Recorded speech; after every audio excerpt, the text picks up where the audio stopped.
Exactly 3 years ago, I was hospitalized in Rome. I had been sick for a few months, and I was always out of breath.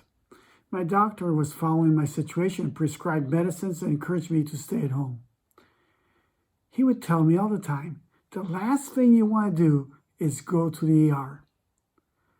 After a few weeks, he was reviewing my x-rays and he told me, go to the ER immediately. I thanked the Lord he did. As soon as I went, after a few exams, they had to drain 2 quarts of liquid from my left lung.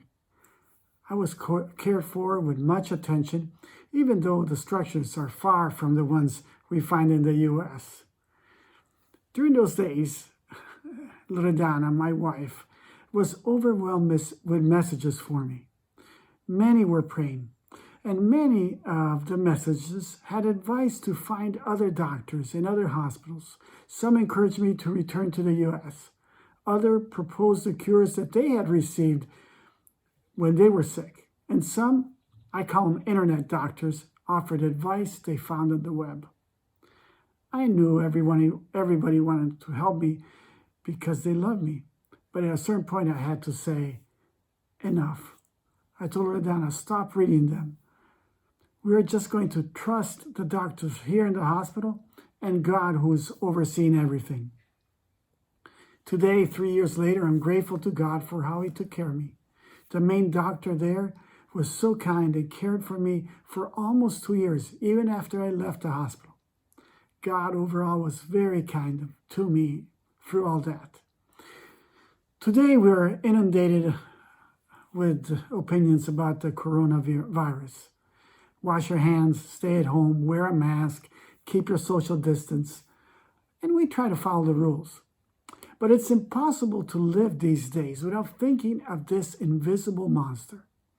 One of the results is that we cannot keep ourselves from thinking about death.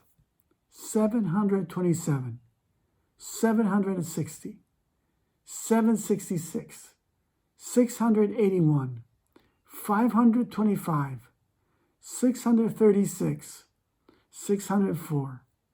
These are the numbers of the people who have died in the last week in Italy.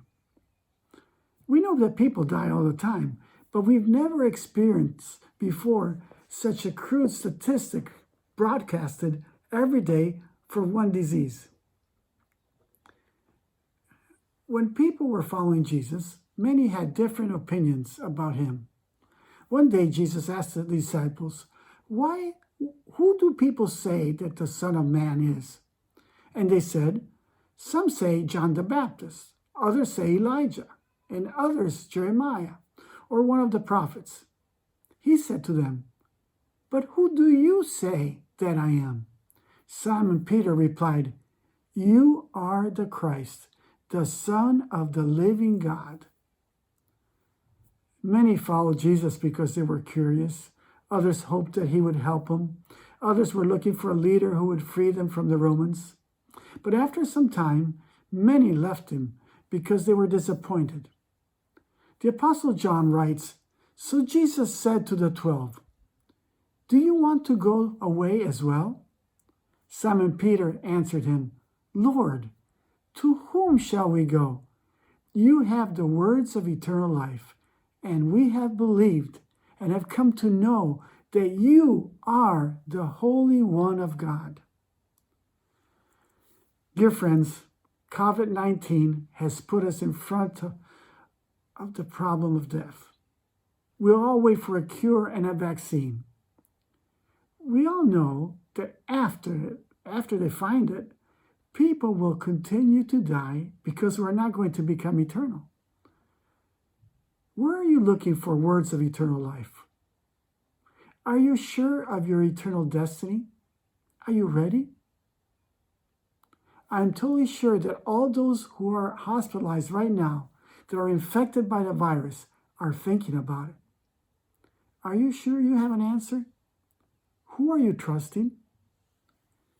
Jesus has words of eternal life today. His words are sure. They give real peace. Read the Gospels. Start with the Gospel of John. As you read it, look for the words of eternal life. Being afraid of death is normal if you're unsure of your eternal destiny. I thank the Lord so much for the doctors who took care of me when I was really sick. I thank God for my parents. They taught me the words of eternal life from the Bible. I see the statistics, but I'm not afraid because I've listened and I have believed in the words of eternal life of Jesus. If you're sure of your eternal destiny, you need to tell others. You can even forward this message or do whatever you prefer, but you need to do it. The Lord bless you today.